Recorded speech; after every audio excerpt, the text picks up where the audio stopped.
Hi, I'm Rainer and welcome to my training room.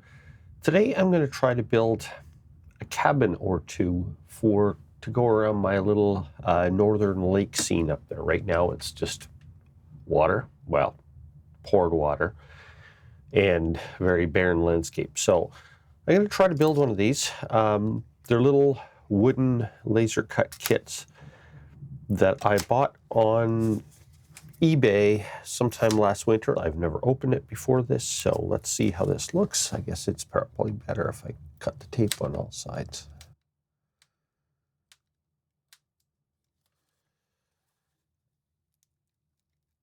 So I have no idea what these kits are like, so I am going to find out. I have never built one of these little laser cut kits before, and bought it on eBay last winter sometime, and now I'm going to try to figure out how it goes together. So this is what we have. We have two end walls, should be two cabins in here, so I will try to go through this window glass. Okay, piece of plastic. Fortunately, it's not real glass. I would have broken it by now. End walls. This should be fun. Never done one like this before, so you will get to see how it goes. I think what I'll do is just separate, because there are two of these, so I will just separate them into the two houses. They're hard to pick up.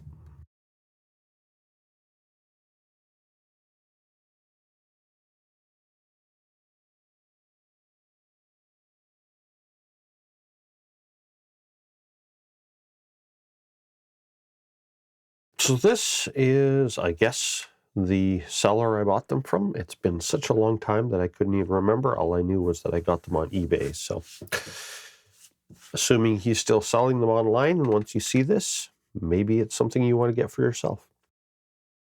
Let's see how this goes. So I got the cabins built, and here they are set up beside my little lake scene. This cabin over here was actually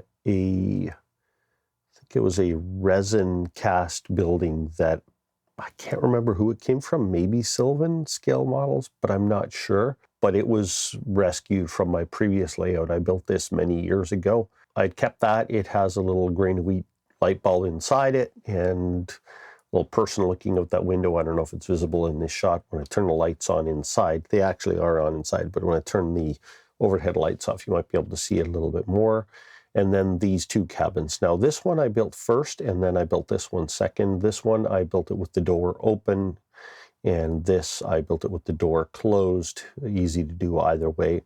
Comments about building these things: really pretty easy to build. They come with the floor, and then there's the four walls. Just glue the four walls to the floor. I just started with the back wall, did the two side walls, and then did this front wall, glued those in. I then glued the, I found that it was easier to glue the walls onto the base first and then glue in the trim around the windows and the doors. On this one, the door, because I glued it open, I glued all the little detail parts onto the door first and then glued the door into place. On this one, I just left the door attached to the front, put a couple of drops of glue in there to make sure it didn't come detached, and then glued the trim onto the door, the detail parts, this angled support piece and things like that. I did that at the same time as I was doing the trim. On this one, what I did was, because I wanted to illuminate them on this one, I actually assembled the whole thing other than the roof and then brushed on some black paint on the inside of it. Whereas on this one, I actually spray painted the back of all of the walls and the roof flat black before I assembled it. And I think that worked better for stopping light transmission. But one of the things I also discovered is this one I stained with some India ink and alcohol wash, and these walls are very, very thin and porous wood, to the point where the ink stained right through the wood almost instantly. So to prevent the black paint from coming through on this one from the inside when I painted it, what I did was I actually painted the backs of the walls and the roof panels with a couple coats of Tester's dull coat and let that dry first to kind of seal up the wood. And then I spray painted the backs with flat black paint so it wouldn't bleed through the wood. And that seemed to work.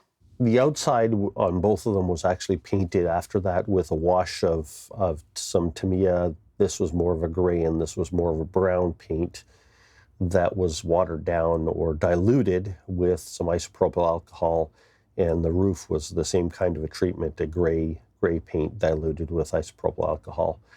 I didn't want to hide the wood detail of these walls, but I did want to change the color from the freshly cut wood look that they had. And on this, I did the same thing with the railings and everything else. On this, I actually used a little bit of Floquil red paint on the railings around the window frames. This one was actually some Floquil gray paint that I had. I still have a number of bottles of old Floquil railroad paint. So I like painting with the stuff, so I used some of that for the trim on both of these buildings. So this one didn't get a lot of interior detail. It does have a person looking out that window over there and then the guy standing in the doorway, and it does have a little warm white LED in there. On this one, I actually did a little bit more. There is actually a person looking out that window over the side. You can't see it in this shot. But what I did was, like I said, I painted the entire inside black before I assembled it. And then I actually went and found some images of some log siding, and I put that printed out on the color printer and put that on this inside of this wall and the back wall, and then this far wall, and you might be able to see it through the window a little bit. I'll try to give you a closer view of it.